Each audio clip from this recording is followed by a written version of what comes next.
కుమారాణి. ఏం చేస్తుంటారు? వ్యవసాయం వ్యవసాయమేనా? ఎట్లుంది గవర్నమెంట్ చేంజ్ అయింది కదా? చేంజ్ అయింది, వేస్టే. ఆ, ఎందుకమ్మా? ఎందుకమ్మా అంటే ఇక గిట్లనే బాధలే ఉన్నాయి, కష్టాలే ఉన్నాయి, ఏం బాధలే. ఏమున్నాయి బాధలు చెప్పండి. ఇక బస్ అయితే వేస్టే, ఆ, లాస్ చేసుకునేది.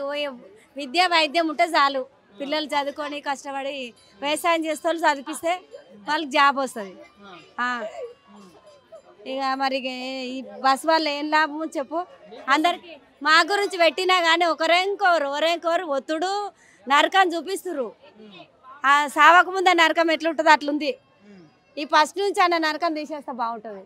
ఎందుకు ఫ్రీ బస్ తీసేయాలా? తీసేయాలి. ఎందుకమ్మా? పైసలు పెట్టుకుంటే ఎవరు భయం వాళ్ళకు ఉంటుంది. జాబ్ చేసే వాళ్ళకి పీకర్ ఉంటుంది, ఎక్కటోళ్ళకి పీకర్ ఉంటుంది. ఈ ఫ్రీ బస్ పెట్టించండి మొత్తం నరకము, మాటలు, తిట్టకము, దిగంట దిగు సావ రాదే, దిగ రాదు, అది ఇది అని మాట్లాడుతారు. మాటలు ఇట్లా పడితే అట్లా. గౌరవం లేదు, మొత్తమే లేదు గౌరవం. ఏడొస్తుంది అసలు మాట్లాడితే? ఫ్రీ బస్ తీసేయాలి, ఫ్రీ బస్ తీసేయాలి అంతే. మిగతా పథకాల పరిస్థితి ఏంది? ఏమొస్తున్నాయి పింఛన్ అయితే మాత్రం 4 ఏళ్ళు. అట్లాంటి వాళ్ళకి ఇస్తే ఏమవుతుంది? మా మామయ్య లేచి చనిపోయి 4 ఏళ్ళు అవుతుంది, పింఛన్ వస్తలేదు, ఏమొస్తలేదు. ఎవరి మీద మొత్తుకోవాలి, ఎడబెట్ట అప్లికేషన్ పెట్టి ఇక ఊకుంది. సపడే ఒకటి ఇవ్వకుండా ఆయన ఏం పెట్టిందో ఏమి ఇక అమ్మకే ఎరక. చాలా బాగానే ఉంది. ఇక 6 గ్యారెంటీలే అది ఇప్పుడు తక్కువనే చేసిరు కదా. ఇది రైతు బంధు ఇంకా మాకు రాలే. రైతు బంధే మళ్ళీ 3 ఎకరాలే ఉంది పొలం, కానీ ఇంకెప్పుడు పడుతుంది?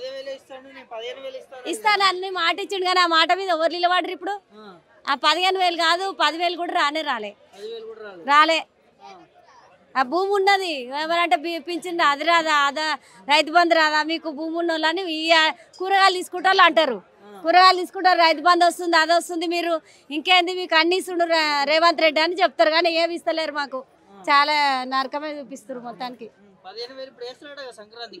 ఏమేస్తాడో ఏమో, వేస్తారే తెలుస్తుంది. ఇక అప్పటిదాకా అయితే తెలియదు, నమ్మకం లేదు మాకు.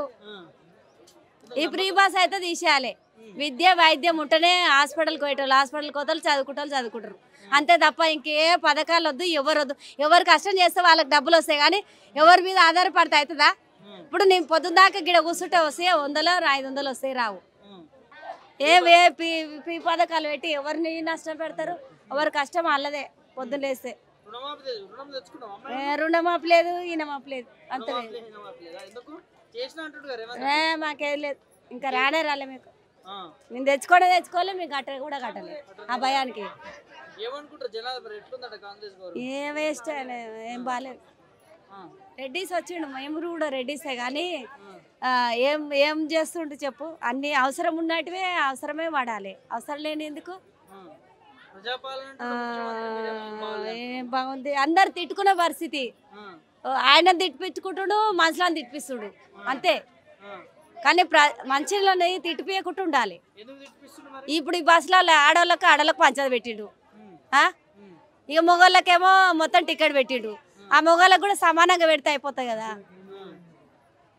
అట్లా అందరిగా నేను ఒక్కదాన్న, అందరు తిడుతురు. అదే ఇవి ఇట్లా బస్సు ఎక్కడము దిగడము, ఓ దగ్గర దింపమంటే ఓ దగ్గర దిగ, కోపాలు తాపాలు. అప్పుడేమో భయానికి డ్యూటీ చేసేది, సపడాకుండా దించిపోయేది. ఇప్పుడేమో నీదేం పోయిందామంటే దిగుతా దిగు, లేకపోతే లేదు, అంతే. ఏం చెప్పాలి? ఇక ఫ్రీ బస్ ఒక్కటి తీసేయాలి. నేను చెప్తున్నా, ఫ్రీ బస్ ఒక్కటి తీసేయాలి. 1 తారీఖు నుంచి అందరు హ్యాపీగా ఉండాలి. 2025